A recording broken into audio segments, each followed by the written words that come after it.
দেখো এই কৌটার মধ্যে প্রথমে গরম করে তারপর ঠান্ডা করা জল নিয়েছি, আর এই কৌটার মধ্যে নেব এই ঠান্ডা জল।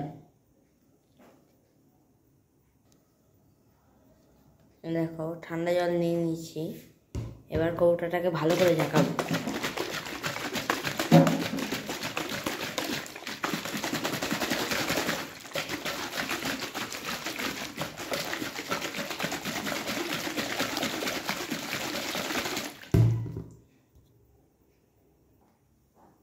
এবার দুটোকে ফ্রিজের মধ্যে ঢুকিয়ে দেব।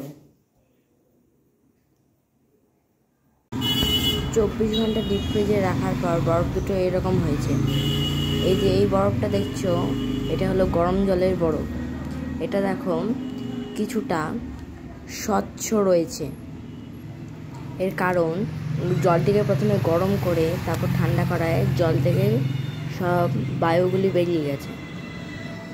এইটা দেখো ঠান্ডা জলের বরফটা, ঠান্ডা জলের সঙ্গে বায়ু মিশে থাকার কারণে এই বরফটা সামান্য ঘোলাটে বেশি হয়েছে।